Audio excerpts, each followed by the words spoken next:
안녕하세요. 저는 경기도 남양주에 사는 30대 후반의 여성입니다.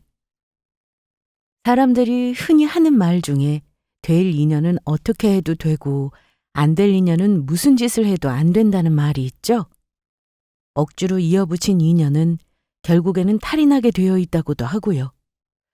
하지만 정작 그게 될 인연이었는지 아니었는지는 시간이 흘러 마지막까지 가보아야 알 수 있다는 게 모두를 힘들게 하는 부분이죠. 저는 남편과 대학 CC로 만나 오랜 시간 동안 연애를 한 끝에 결혼을 한 사이였습니다. 오래 만나왔던 만큼 연애 기간 동안 다툰 적도 있었고 이런저런 일들이 남들의 배는 더 많았지만 우여곡절 끝에 결국은 결혼을 할 수 있었죠. 사실 그런 사연도 결혼을 하게 된 마당에야 다 즐겁게 웃으며 이야기할 수 있는 추억의 일부라고 생각했고요. 그때까지만 해도 저는 남편이 저의 진짜 인연이라고 생각했습니다. 자잘하게 싸워서 중간에 정말 짧게 헤어진 적도 몇 번 있었지만 결국은 돌고 돌아 남편과 아내로 평생을 함께할 사이라고요. 하지만 그건 다 저의 착각이었습니다. 몇 달 전 저는 드디어 남편과 이혼 절차가 마무리되어 완전한 남남이 되었거든요. 남편과 이혼을 하게 될 거라고 생각한 적도 있었지만 그것 말고도 제가 몰랐던 중요한 사실이 하나 더 있었습니다. 바로 우리의 끝이 남편 놈의 바람으로 끝날 거라는 사실이었죠. 하긴 이 세상 그 어떤 여자가 자기 남편이 바람을 피울 거라고 생각하면서 결혼 생활을 시작하겠어요? 저도 그저 그런 보통 사람들 중 하나였으니 남편이 적어도 바람을 피울 존재는 아니라며 믿어왔을 뿐이었죠. 아직도 자고 일어나면 가끔씩은 이게 다 꿈이었나 싶기도 합니다. 엊그제는 남편과 함께 찍었던 사진첩을 모두 정리해서 내다버리고 왔습니다. 이제는 제 인생에서도 저 인간을 모두 지워버릴 작정으로요. 그 기념으로 여러분께도 이 사연을 들려드리고 싶네요. 여러분은 오랫동안 간직해왔던 소망이나 목표, 바람이 있으신가요? 저에게는 아주 어릴 적부터 오래된 소망이 하나 있었습니다. 그건 행복한 가정을 꾸려서 남편과 서로 사랑하며 죽을 때까지 즐겁게 잘 사는 것이었어요. 남들이 보기에는 그게 무슨 소망식이나 되느냐고 웃을지도 모르겠지만 저에게는 인생에서 제일 중요한 목표였어요. 아무리 돈을 많이 벌고 아무리 가진 것이 많다고 해도 그걸 함께 누리면서 즐겁게 살 동반자가 없다면 다 부질없는 짓이라고 느껴졌거든요. 그래서 영영 제 인생에서 사랑하는 사람을 만나지 못하거나 혹은 여러 가지 이유로 인해 불행한 결혼 생활을 하게 될 수도 있다는 상상은 저에게는 그야말로 재앙 같은 일이었습니다. 젊은 사람들이 결혼도 하지 않고 아기도 낳지 않고 심지어 연애조차도 하지 않는 것이 트렌드처럼 변해버린 요즘 같은 세상에서 저의 사고방식은 일반적인 친구들과는 다소 동떨어져 있다는 건 저 역시도 인정하고 있었어요. 하지만 어쩌겠나요? 이게 저란 사람인걸요. 사람은 주변 영향을 받기 마련이라고 하잖아요. 좋은 쪽으로든 혹은 나쁜 쪽으로든지 가네요. 저희 부모님은 너무나 금슬이 좋으셨습니다. 저와 제 남동생은 살면서 부모님이 서로에게 화를 내시거나 아니면 큰 소리라도 저희 앞에서 다투시는 걸 본 적이 없었어요. 자식들에게도 모범이 될 정도로 사이가 좋은 부부셨죠. 물론 지금도 그러시고요. 자식들도 당연히 중요하지만 일단 남편과 아내로서 서로를 너무나 아낀다는 점이 가장 컸습니다. 그 와중에 자식 문제라든가 가정의 평화 같은 것들은 부수적으로 따라오는 것이었고요. 저는 더도 말고 덜도 말고 딱 저희 부모님 같은 가정을 꾸리고 싶었습니다. 그리고 그런 가정을 이루는 것이 말처럼 그렇게 쉬운 일은 아니라는 것도 잘 알고 있었고요. 저는 운 좋게 화목한 가정에서 태어나고 자랐지만 제 친구들을 보면 그렇지 않은 집들이 훨씬 더 많았거든요. 엄마, 어떻게 하면 아빠 같은 사람을 만날 수 있어요? 못 만나지. 아빠 같은 사람은 아빠밖에 없으니까. 아, 진짜? 아빠한테 물은 거 아니거든요? 제가 엄마한테 그런 질문을 할 때마다 아빠는 능청스럽게 장난을 치고는 하셨어요. 엄마는 그럴 때마다 웃기만 하셨고요.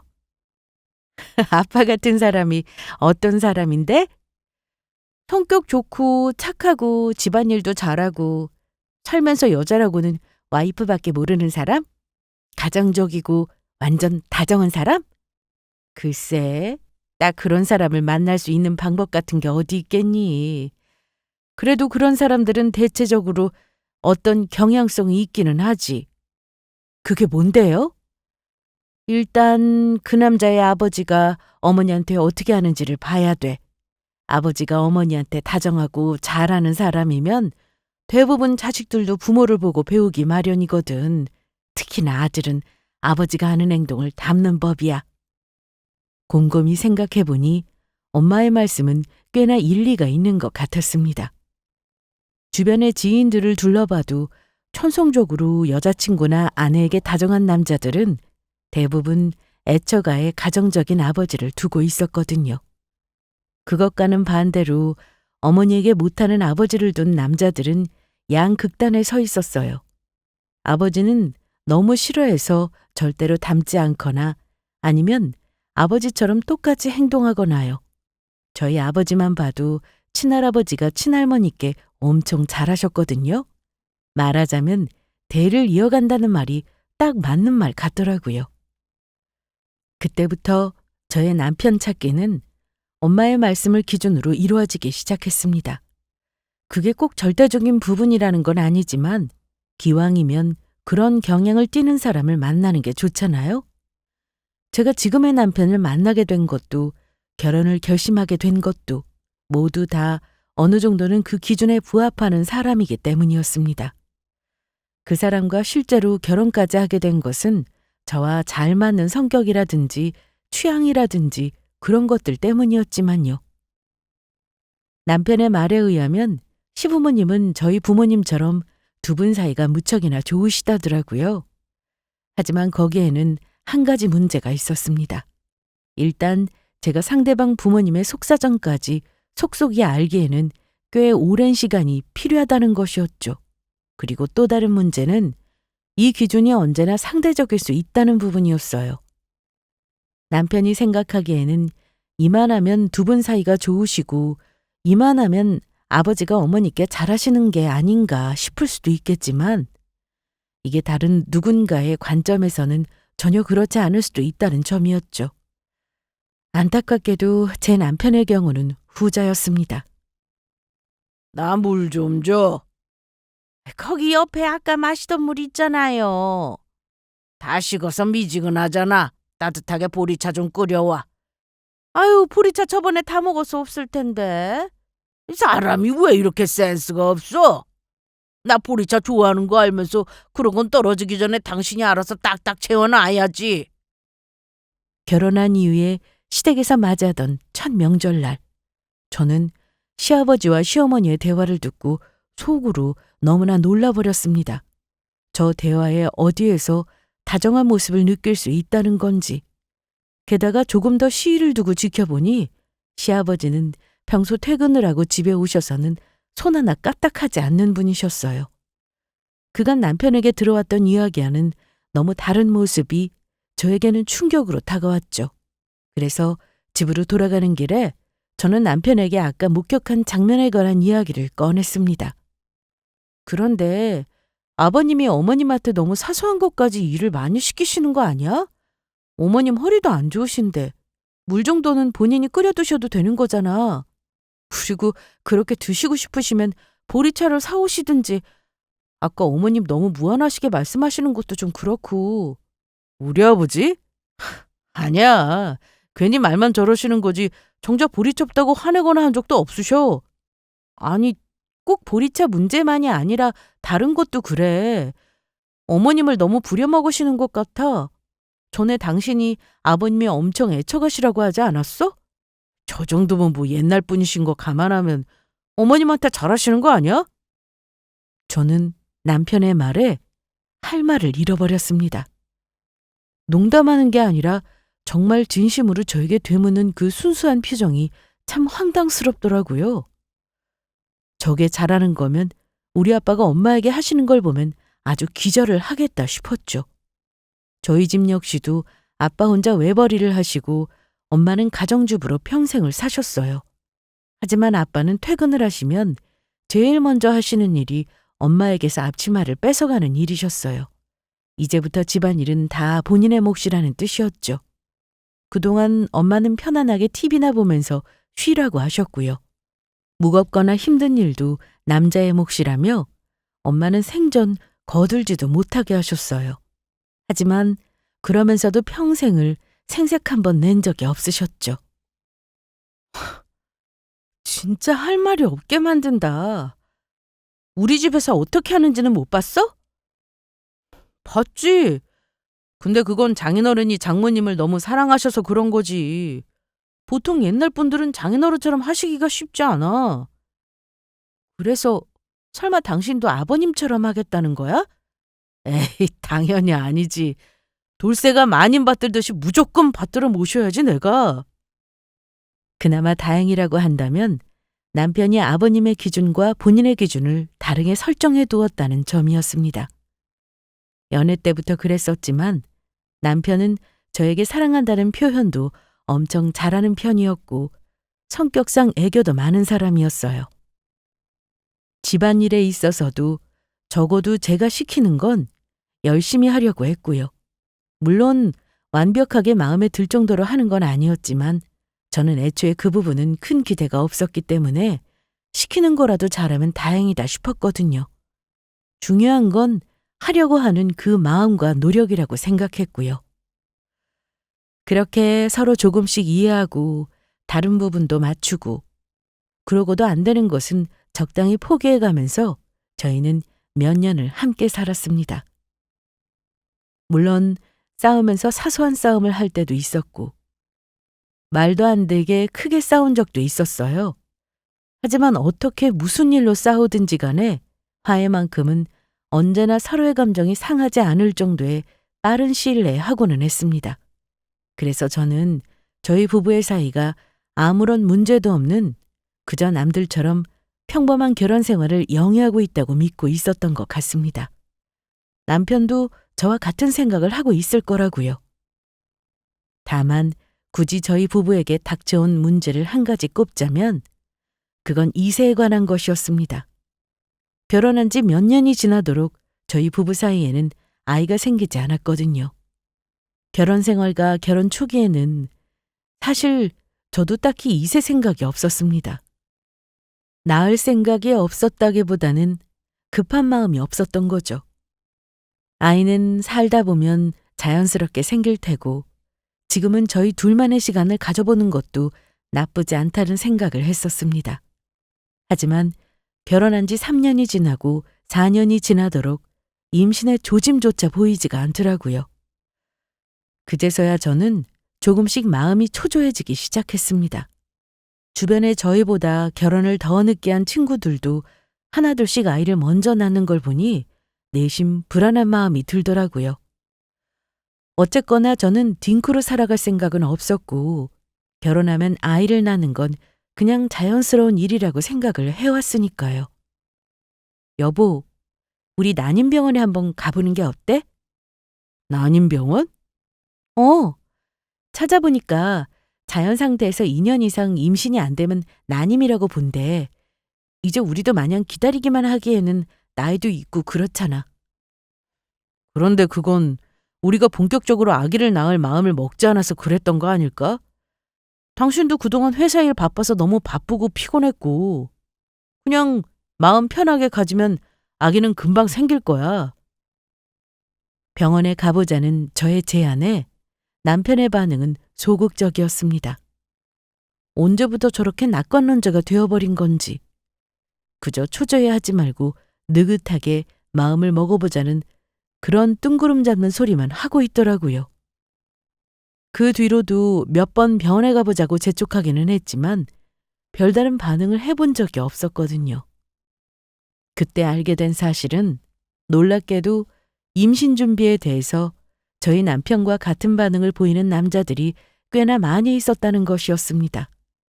일단 임신을 하기 위해 인위적으로 뭔가를 한다는 것 자체가 거북스러워서 난임병원을 피한다는 사람도 있었고, 한편으로는 병원을 찾았다가 혹시 본인의 문제라는 충격적인 결과를 듣게 될까봐 회피하는 거라는 사람도 있더라고요.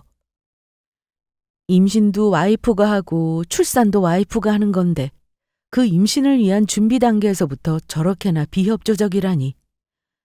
정말이지 이해는 되지 않았지만 그래도 그런 사람이 많다고 하니 그런가 보다 싶었습니다. 그런데 그게 저희 남편이 될 줄은 몰랐던 거죠.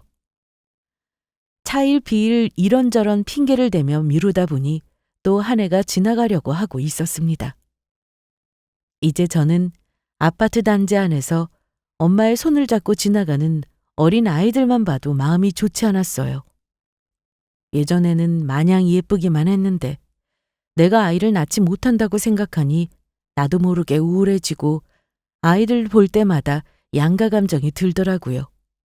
결국 저는 더는 참지 못하고 나를 잡아 남편을 앞에 두고 솔직한 제 심정을 털어놓았습니다.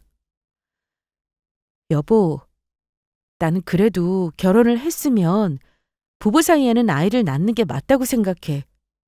당신이랑 나 닮은 아이도 너무 보고 싶고 그 행복이 어떨지 느껴보고 싶어.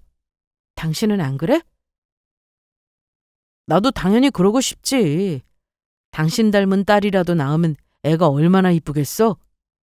그런데 왜 병원 가자는 말만 나오면 기겁을 하고 안 가려고 하는 거야? 제 질문에 남편은 옅은 한숨을 내쉬었습니다. 아기 낳는 건 괜찮아. 괜찮은데 다만 나는 그 과정을 자연스럽게 하고 싶은 거야. 만약에 병원에 갔다가 문제라도 생겼다고 하면 어떻게 할 거야? 시험관이라도 할 생각이야? 당신은 아픈 거 잘 참지도 못하잖아. 그래도 원인이 뭔지라도 알아야지. 꼭 시험관이 답이 아닐 수도 있고. 원인이 뭐가 됐든 대부분 자연 임신으로 되지 않는 걸 인위적으로 하려는 거잖아. 나는 시험관을 포함해서 그렇게 나는 행위 자체가 문제가 많다고 봐. 자연 상태에서 임신이 안 되는 건 분명히 뭔가 문제가 있다는 건데 억지로 주사를 맞고 약을 먹고 해서 아기를 낳은들 그 애가 건강하겠어? 자연의 섭리라는 건 다 이유가 있는 거야. 남편은 생전 처음 보는 듯한 진지한 얼굴로 저에게 그렇게 말했습니다. 처음에는 말도 안 되는 소리를 우긴다는 생각만 들었었는데 자꾸 남편의 이야기를 듣다 보니까 그 말이 맞는 것 같기도 하더라고요. 묘하게 설득이 되는 말이었고요. 냉정하게 딱 잘라서 말하자면 도태 유전자는 도태가 되는 게 맞다는 뜻인데 그렇다고 해도 자꾸 미련이 남는 건 어쩔 수가 없었습니다. 제 눈에 그득하게 남은 아쉬움을 눈치챘는지 남편은 저를 꼭 안아주며 다정하게 말했어요. 아기는 자연스럽게 생기면 낫자. 그리고 지금은 우리 둘이서도 이렇게 행복한데 굳이 아기가 없다고 해서 불행할 이유는 없다고 생각해. 당신도 나처럼 생각해줬으면 좋겠어. 결국 남편의 말에 설득을 당한 저는 그날을 기점으로 아기에 대한 미련을 거의 버리게 되었습니다. 만약 하나라도 임신이 된다면 다행이었지만 여태껏 생기지 않았던 아기가 이제라고 생길까 싶은 마음이 들더라고요.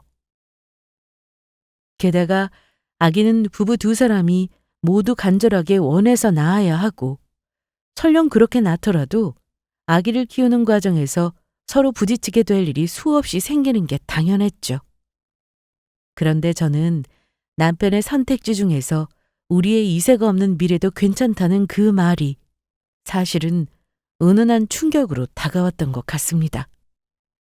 남편은 저만큼 아이를 원하는 건 아니라는 생각이 들자 제 안에 있던 아이에 대한 열망도 거짓말처럼 사그라지더라고요. 아무리 사랑하는 사이라고 해도 그 사람의 모든 생각까지 나와 같기를 요구할 수는 없는 법이니까요. 조금은 야속하기도 했지만 아쉽게도 받아들여야만 하는 현실이었습니다. 저는 일단 안 되겠다는 생각이 들면 포기가 빠른 편이었어요. 제가 가질 수 없는 것에는 더는 미련을 두지 말자고 생각했죠. 대신 남편과의 관계에 조금 더 집중하며 아이가 없더라도 행복한 결혼 생활을 해나갈 준비를 하기로 했습니다. 그랬더니 마음은 정말 편해지더라고요. 매일같이 들락거리던 인터넷에서의 임신 출산 카페도 발길을 뚝 끊었고 아기와 관련된 모든 사이트를 즐겨찾기에서 삭제했습니다. 의식적으로 저를 행복하게 할 수 있는 다른 일들을 찾기로 마음먹었죠. 그리고 그 일은 차츰 순조롭게 이루어지고 있는 것 같았습니다. 남편은 저와 함께 캠핑을 가기도 하고 전시회를 보러 가기도 하면서 나름대로 제 기분을 맞춰주기 위해 애를 쓰고 있었고요. 그런데 그로부터 대략 한 달쯤 지났을까. 저는 고등학교 친구로부터 도무지 믿을 수 없는 전화 한 통을 받게 됩니다. 연희야, 나야. 야, 송민정. 너 왜 이렇게 오랜만이야? 요즘도 많이 바빠? 병원 일이 항상 그렇지 뭐. 그래도 이번 달은 조금 살만해. 조만간 만나서 밥이나 먹자 그럼. 그래, 안 그래도 얼굴 본 지 너무 오래됐다. 친구인 민정이는 병원에서 산부인과 의사로 일하고 있었습니다. 모처럼 걸려온 전화에 반가워서 그동안의 근황에 대해서 주고받았는데 뭔가 분위기가 조금 이상하더라고요. 분명히 저에게 할 말이 있는 것 같은데 계속 말을 꺼내지 못하고 머뭇거리고 있는 눈치였거든요. 민정이와 저는 고등학교 때부터 알고 지냈던 사이라 평소에 서로 못하는 말이 없었거든요. 그런데 이렇게까지 망설이고 있는 모습은 정말 처음이었어요. 새삼스럽다 싶었죠. 말을 할 듯 말 듯 그 뒤로도 한참을 망설이던 민정이는 곧 깊은 한숨을 내쉬고는 진지해진 목소리로 말을 꺼냈습니다. 너 남편이랑은 별일 없어? 요즘 사이는 어때? 우리 남편? 나랑 남편이야 평소랑 똑같지.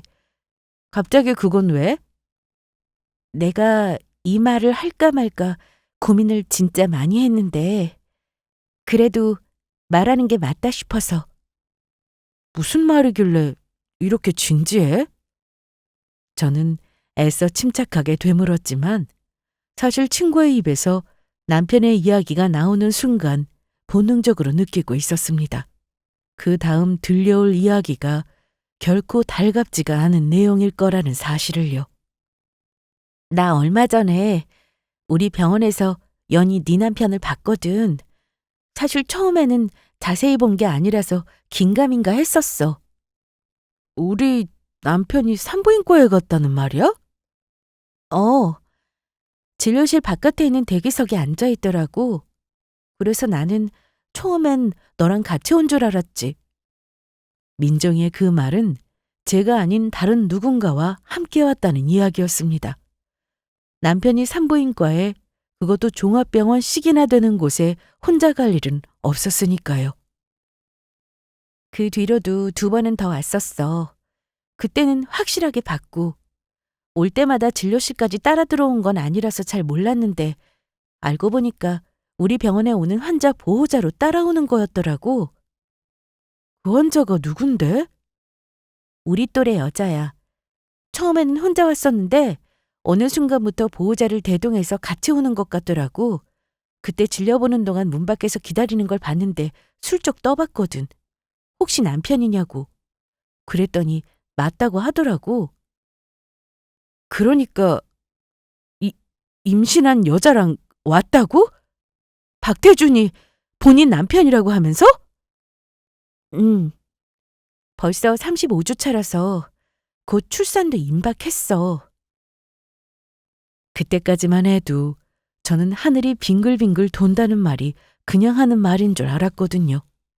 그런데 아니더라고요. 그 말을 듣는 순간 일어나는 현기증에 눈앞이 핑 돌면서 저는 저도 모르게 그 자리에 주저앉고 말았습니다. 이미 좋은 소식이 아닐 거라는 건 짐작하고 있었지만 그 내용이 설마 이렇게 충격적이고 끔찍한 이야기일 거라고는 상상도 못했거든요. 불행 중 다행인 건지 제 친구는 저희 남편의 얼굴을 알고 있었지만 남편은 제 친구의 얼굴을 모르고 있었습니다. 저는 친구들과 활발하게 SNS로 소통하고 있어서 남편과 함께 찍은 사진을 제 계정에 자주 올렸었거든요. 반대로 저 역시 친구 남편들의 얼굴을 잘 알고 있었고요. 하지만 저희 남편은 SNS를 전혀 하지 않는 데다 민정이는 그저 말끝에 저와 고등학교 때 친했던 의사 친구 정도로만 인지하고 있을 뿐이었습니다. 얼굴과 이름을 정확히 매치시켜서 기억하고 있는 친구라고는 함께 대학 시절을 보냈던 제 대학 동기 몇몇이 전부였어요.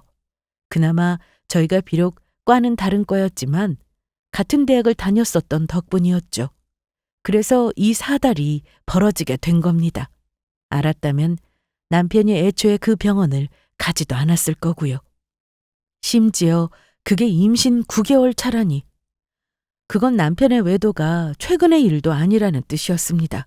적어도 약 1년이나 되는 시간을 저를 감쪽같이 속여가며 불륜을 저지르고 있었다는 말이었어요. 저는 떨리는 목소리로 민정이에게 남편이 병원을 방문한 시간을 확인했습니다. 상간녀는 남편과 함께 병원을 다니기 시작한 이후부터는 언제나 토요일 오전 시간대에 방문을 했더라고요. 그 말을 듣는 순간 저는 가슴을 치고 올라오는 비참함에 엉엉 눈물을 쏟았습니다. 아주 작정을 한 거구나 싶더라고요. 남편 놈이 병원을 간 시간은 늘 회사 일이라는 핑계를 대고 나갔던 시간들이었습니다. 최근 들어 남편은 부쩍 토요일 오전 일찍부터 출장이 잦았어요. 토요일 출장이 이렇게까지 많을 수가 있냐는 저의 말에 오히려 천연덕스럽게 연기까지 했었죠. 그렇게 말하는 저보다 본인이 더 가기 싫다고 하면서요. 그래도 고가 나올 시즌이 다 되어가서 토요일이고 일요일이고 가를 처지가 아니라며 다녀오고는 했었습니다. 다급하게 괜찮냐고 묻는 민정이 말에 저는 일단 조금 후에 다시 연락하겠다는 말로 전화를 끊었어요. 눈앞이 하얗게 변했다 까맣게 변했다를 쉴 새 없이 반복했거든요. 남편과 저는 어제 영화를 볼 때도 다정하게 두 손을 잡고 보고 있었습니다. 아니 당장 오늘 아침까지만 해도 사랑한다는 말로 제 볼에 뽀뽀를 하면서 나간 사람이었죠. 여자라고는 세상에 저 하나밖에 없을 것처럼 굴던 인간이 사실은 뒤로는 어디 가서 말도 하지 못할 그런 추잡한 짓을 벌이고 있었다니. 무엇보다도 남편 놈을 너무 철석같이 믿고 있었던 제 자신이 비참해서 도저히 믿을 수가 없었습니다. 그보다 저를 더 기가 막히게 하는 것은 상간녀가 임신까지 하고 있다는 사실이었죠. 저에게는 아이가 있어도 없어도 전혀 상관이 없는 것처럼 말을 했던 인간이었어요. 제가 그렇게 아기를 가지고 싶다고 했을 때도 자연 임신이 어떠니 유전자가 어떠니 하면서 저를 위해주는 척, 제 몸이 우선인 척 온갖 가증을 다 떨었었고요. 그런데 밖에서 다른 여자를 만나 혼외자식까지 낳으려고 했다는 사실이 저를 치가 떨리게 했습니다. 설마 이러려고 제가 아기를 낳는다고 했을 때는 그렇게 말렸던 건가 싶기까지 하더라고요. 저는 남편의 행적을 뒤지기 시작했습니다. 불륜을 저지른 게 정말 맞다면 일단 증거부터 찾는 게 우선이었으니까요. 이혼을 하든지 그 인간을 조져버리든지 뭐가 됐든 증거는 필요 없었습니다. 그리고 혹시라도 정말 만에 하나 그 여자가 상간녀가 아닐 수도 있다는 생각이 들었거든요. 어떠한 사정으로 잠시 보호자 노릇을 해준 것뿐일 수도 있었으니까요. 물론 그럴 가능성은 없다는 건 저도 잘 알고 있었지만 그나마 그런 희망이라도 있어야 당장 남편을 죽여버리고 싶은 충동 대신 제 정신을 유지할 수 있을 것만 같았습니다. 그날부터 저의 온 신경은 중고 수집에 맞춰지게 되었죠. 남편이 집을 비우게만 하면 저는 불륜의 증거를 찾아댔습니다. 남편과는 집에서 같은 컴퓨터를 사용하고 있었는데 컴퓨터 하드에 남편의 은행 공인인증서와 기타 인증서들이 전부 있었어요. 저는 결혼한 이후 처음으로 남편의 개인 통장과 월급이 들어오는 통장, 그리고 카드 기록들을 모두 뒤져보았습니다. 수상쩍은 내용이 한둘이 아니더라고요. 평소에는 각자 월급을 관리해서 어디에 뭘 쓰는지 알지도 못했고 물어본 적도 없었거든요. 대충 어떤 물건을 샀다, 어디에 썼다, 뭘 했다 정도로만 말을 해주면 알 뿐이지 제가 먼저 물은 적도 없었고요. 하지만 본인의 통장 안에서도 여러 번 돈을 옮긴 내역과 이체한 내역, 시간대가 수상한 입출금 기록과 그보다 더 수상한 금액들을 보니 냄새가 난다 싶었습니다. 이상한 건 지출 내역뿐만이 아니었죠. 남편이 차를 놔두고 운동을 하러 간 사이 저는 남편의 차에 블랙박스 기록을 돌려보았습니다. 그런데 블랙박스에 군데군데 기록이 지워진 부분이 너무 많더라고요. 고장난 것도 아닌데 이렇게 드문드문 지워질 이유가 없었죠. 더 확신을 갖게 된 것은 민정이가 알려준 토요일 오전 진료 시간대의 블랙박스가 모조리 지워져 있었다는 사실이었습니다. 100%였죠. 저는 수소문에서 알아낸 데이터 포렌식 전문업체에 그 기록을 맡겼습니다. 사장님, 이거 지워진 기록들 전부 다 복구할 수 있을까요? 걱정하지 마세요. 일단 기록되었다가 수동으로 지운 데이터는 무조건 복구할 수 있습니다. 아예 블랙박스를 끄고 달렸다면 모를까. 저의 걱정스러운 얼굴을 본 업체 사장님이 자기만 믿으라면서 큰 소리를 치시더라고요. 그리고 제 안색이 너무 좋지 않았는지 한마디를 덧붙이셨습니다. 아이고, 요즘 바람 피우는 천하의 개자식들이 얼마나 많은지 이런 의뢰가 일주일에도 몇 건씩 들어오는지 몰라요. 마누라 눈에 피눈물 나게 했으면 본인도 그만한 각오를 해야지. 이런 일이 생각보다 많은가 보네요. 많기만 해요. 데이터를 복구해보면 아주 별의별 장면들이 다 찍혀 있어요. 사모님도 여기서 뭐가 나올지 모르겠지만 혹시라도 안 좋은 내용이 있다고 해도 너무 힘들어할 것도 없어요. 바람 피운 놈은 천벌받을 짓을 하고도 뻔뻔하게 잘만 사는데 왜 엄한 피해자가 힘들어야 하냐고. 사장님은 나름대로 저를 위로하기 위해 한 말씀이셨겠죠. 그 말을 듣자 저도 알 수 없는 오기가 생기더라고요. 그래, 이런 짓을 저지른 인간은 발 뻗고 자는데 왜 내가 힘들어야 하나 싶었죠. 그리고 며칠이 지났습니다. 제 생각보다도 훨씬 더 빨리 복구가 되었다는 말에 바로 택시를 잡아 타고 업체로 달려갔고요. 사장님의 말씀대로 삭제된 부분은 전부 되살릴 수가 있었습니다. 그리고 저는 그 삭제되었던 영상 속에서 다시 한번 심장이 멈춰버릴 것만 같은 커다란 충격을 받아야만 했습니다. 그건 영상 속 남편과 함께 차에 타고 있는 상간녀의 정체 때문이었어요. 상간녀는 저도 아는 사람이었습니다. 아니, 그냥 아는 정도가 아니라 너무나도 잘 아는 사이였죠. 김은지. 그 여자는 저희 결혼식에도 왔었던 남편과 저의 대학 동기였던 겁니다. 미친 것들. 정말 미쳤다는 소리밖에 나오지가 않더라고요. 눈으로 직접 보고 있으면서도 믿기지가 않아서 그 영상을 몇 번이고 다시 돌려보고 또 돌려보았습니다. 그래도 맞더라고요. 그제서야 민정이가 말했던 이름이 퍼뜩 떠오르더라고요. 김은지라고 아냐고 하길래 저는 당연히 모른다고 했죠. 흔한 성에 흔한 이름이잖아요. 김은지가 이 세상에 한둘도 아니고 남편이 설마 대학 동기와 바람을 피울 거라고는 생각도 못했었거든요. 당장 제가 다니는 직장만 해도 김은지가 둘이나 더 있었고요. 그보다 더 기가 막힌 이유는 또 있었습니다. 바로 김은지의 친오빠가 이직한 남편의 현 직장 상사였거든요. 이직한 당시에는 살다 보니 이런 우연이 다 있네 하면서 남편과 함께 신기했었던 기억이 아직도 생생했죠. 나중에 알게 된 사실이지만 그 오빠가 그동안 여동생의 친한 동기라면서 알게 모르게 남편놈을 잘 챙겨줬었다고 하더라고요. 저는 바로 SNS 계정에 접속해서 상간녀의 팔로우 목록을 뒤졌습니다. 어릴 때부터 은지의 친오빠와 사이가 좋았던 걸로 알고 있었거든요. 다행히 SNS를 하시는지 팔로우 목록에 있더라고요.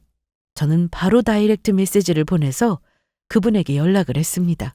그리고 장문의 메시지를 남겨두었죠. 그 뒤에 민정이에게도 당부해두었습니다. 김은지, 조만간 출산이라고 했지? 우리 병원에서 분만할 거야. 걔 출산하면 나한테 꼭 연락 좀 해줘. 알았어. 어떻게 대학 동기라는 게 진짜 미쳤나 보다. 만약 출산이 임박하지 않았다거나 다른 선택을 할 수 있는 시기였다면 저도 기다리지 않았을 것 같아요. 하지만 지금은 상간녀가 만삭이라 당장 언제 출산한다고 해도 전혀 이상하지 않을 시기였습니다. 그래서 저는 당장 상간녀를 찾아가 뒤엎는 대신 며칠을 더 기다리는 선택을 했어요. 그 사이 준비를 해야 할 것도 있었고요.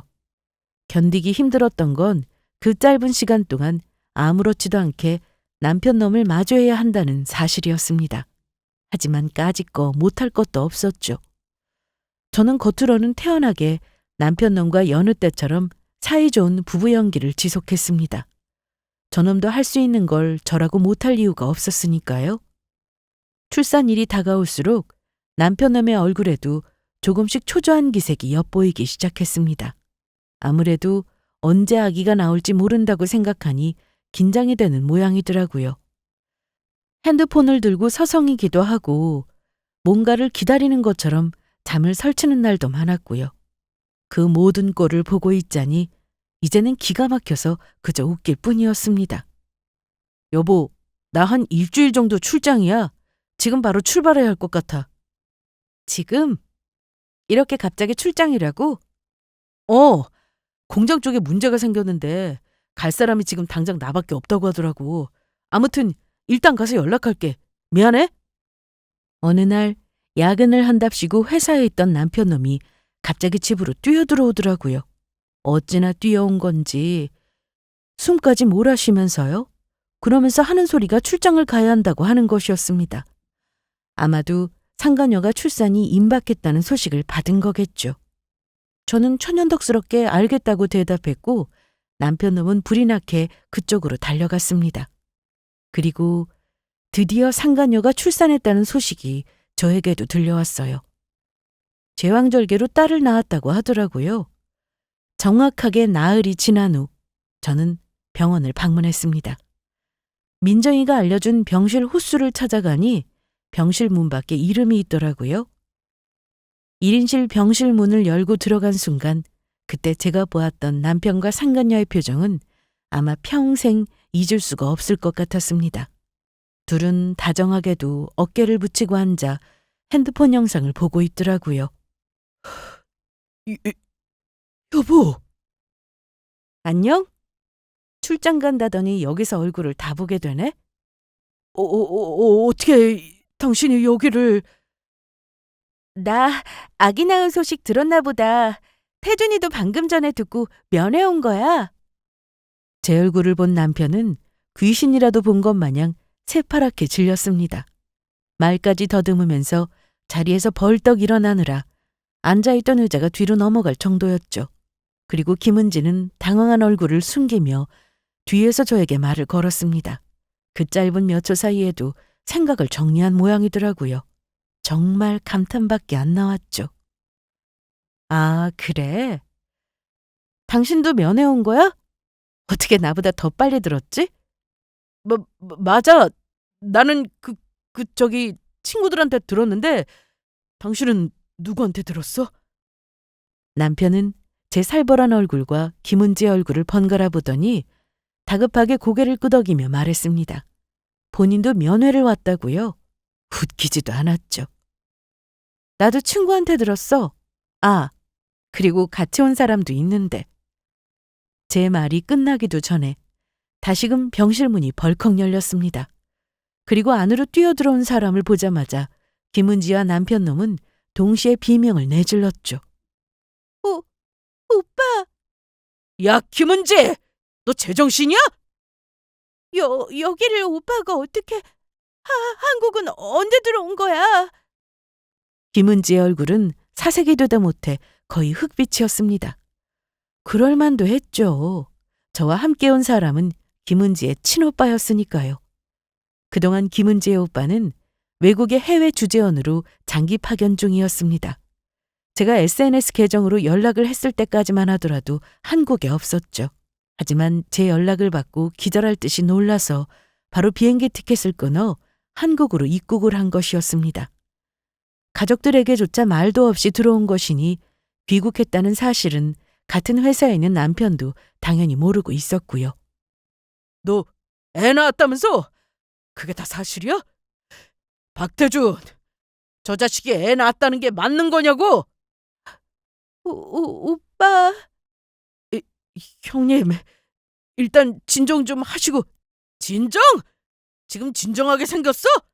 야, 이 개자식아, 네가 애 낳고 살자고 내 동생 꼬셨어? 네가 내 동생 꼬드긴 거냐고? 옆에서 기겁을 하며 말리던 남편놈은 흥분한 상간녀 오빠에게 바로 얼굴을 얻어맞았습니다. 순식간에 바닥으로 나동그라진 그 인간을 그러고도 분이 풀리지 않는지 발로 걷어차기 시작했어요. 김은지는 비명을 지르며 달려와 제 오빠를 말리기 시작했습니다. 하지만 이제 막 출산한 여자가 화가 머리끝까지 난 건장한 남자를 어떻게 힘으로 말리겠어요? 남편놈은 그 뒤로도 꽤 오랜 시간 동안 김은지 오빠에게 아주 떡이 되도록 얻어맞았습니다. 저는 그동안 뭘 했냐고요? 그냥 팔짱을 끼고 뒤에 앉아서 구경만 하고 있었어요. 불쌍하지도 말리고 싶은 생각도 전혀 안 들더라고요. 솔직히 제가 가서 오빠를 거들지 않은 것만으로도 다행으로 생각해야 하는 거 아니겠어요? 김은지, 네가 생각이라는 게 있으면 어떻게 이런 짓을 저지를 수가 있어? 그동안 어머니가 얼마나 힘들게 사셨는지 두 눈으로 똑똑히 보고 자랐으면서 네가 어떻게 이럴 수가 있는 거냐고! 미안해 오빠, 잘못했어. 근데 나도 어쩔 수가 없었어. 정말이야, 미안해. 김은지의 오빠는 나중에는 아예 넋이 나간 듯이 바닥에 주저앉아 같은 말을 반복하고 있었습니다. 알고 보니 김은지의 집안은 사정이 있었더라고요. 어릴 때부터 아버지가 바람을 피우는 바람에 어머니가 살면서 엄청나게 고생을 하다 이혼을 하셨다고 하더라고요. 그래서 어머니와 오빠가 모두 바람이라면 치를 떠는 사람들이었던 겁니다. 그런데 제 여동생이 유부남과 바람을 피우다 못해 애까지 낳았다니 당연히 저라도 저런 반응이 나왔을 것 같더라고요. 여보, 미안해. 내가 죽을 죄를 졌어. 이윽고 피떡이 된 남편은 저에게 그렇게 말했습니다. 다 기어들어가는 목소리로요. 이렇게 된 마당에 더 이상 숨길 것도 변명할 것도 없다는 생각을 한 모양이더라고요. 어차피 지금 상황에 잡아떼봐야 소용이 없는 일이었죠. 저는 다만 이유가 궁금했습니다. 언제부터야? 나한테 대체 왜 이런 거야? 당신 나 사랑한다고 하지 않았어? 이게 사랑이니? 나 당신 사랑해. 근데 은지도 사랑해. 미안해. 생각지도 못했던 그 대답에 저는 어이가 없어서 말문이 막혔죠. 처음에는 조금 만나다 말려고 그랬어. 만나다 보니까 자꾸 정이 들더라고. 그래도 그때까지만 해도 정리하려고 했어. 그런데 임신을 했다는 거야. 어떡하겠어. 내 새끼를 가졌다는데. 그래서 애 못 낳는 와이프를 버리고 쟤랑 애 낳고 살려고 하셨다? 왜 말을 그렇게 해? 당신한테 너무 미안해. 그래도 어쨌든 내가 아버지인데 책임은 져야 할 거 아니야. 나 그렇게 매정한 사람 아닌 거 당신도 알잖아. 이제는 저를 자식도 내다버리는 피도 눈물도 없는 여자로 만들더라고요. 아, 이 인간에게 죽을 때까지 반성은 없겠구나 싶었습니다. 그리고 더는 듣고 싶은 이야기도 그러고 싶은 마음도 싹 사라지게 되었죠. 정말 마음이 한순간에 정리가 되는 느낌이었습니다. 사랑도 남은 정이 붙어 있어야 가능하다는 걸 저는 그제서야 깨닫게 된 거죠. 저는 그 뒤로 남편과 이혼을 했습니다. 당연히 소송으로 갔죠. 처음에는 협의 이혼을 하자고 했지만 이혼해달라면서 내놓는 조건이 택도 없더라고요. 그렇게 쉽게 저 인간을 놓아줄 생각은 조금도 없었습니다. 누구 좋으라고요? 곧바로 이혼 소송을 접수하고 상간녀 소송도 걸었습니다. 김은지의 오빠가 혹시 소송 대신 합의금으로 대신할 수 없겠느냐고 물었지만 저는 금액을 덜 받는 한이 있더라도 그렇게는 안 되겠다고 대답했어요. 나중에는 오빠도 포기했는지 아니면 저를 이해했는지 그냥 제 생각대로 하라고 하시더라고요. 남편 놈은 회사에서도 개털이 되어 쫓겨났습니다. 저를 끌어주던 직속 라인의 상사가 상간녀의 오빠였으니 당연히 그 회사에서도 붙어있기는 틀려먹게 된 거죠. 남아있을 수도 없었지만 남아있는다고 해도 앞날이 험할 건 뻔했습니다. 남편 놈은 소송에서도 지고 회사에서도 쫓겨나고 그리고 결정적으로는 김은지와도 헤어지게 되었다고 들었어요. 양육권은 김은지가 가지고 양육비를 매달 보내는 조건으로요. 김은지 집안에서 어머니와 오빠가 같이 살면 죽여버리겠다고 난리가 났다고 하더라고요. 인연 다 끊고 살려면 그렇게 살라고 하면서요. 그 뒤로 둘이 어떻게 됐는지는 더 이상 궁금하지도 않아서 저는 그 소식에 귀를 닫아버렸습니다. 헤어지고 나니 지금까지 있었던 일이 전부 한편의 드라마 같다는 생각이 들더라고요. 절대로 주인공이 되고 싶지 않은 그런 비극적인 스토리로요. 저는 그저 평범한 남편을 만나 평범한 가정을 꾸리고 살고 싶었을 뿐인데 알고 보니 그 평범이라는 단어는 아무에게나 쉽게 찾아오는 일이 아니었습니다. 살아보니 알겠더라고요. 하지만 그럼에도 불구하고 저는 여전히 또 다른 평범한 삶을 위해 살아가야만 했습니다. 여기서 포기하기에는 남은 인생이 너무 길었으니까요. 이렇게라도 털어놓고 나니 마음이 조금 후련해지는 느낌이네요. 여기까지 들어주셔서 감사합니다.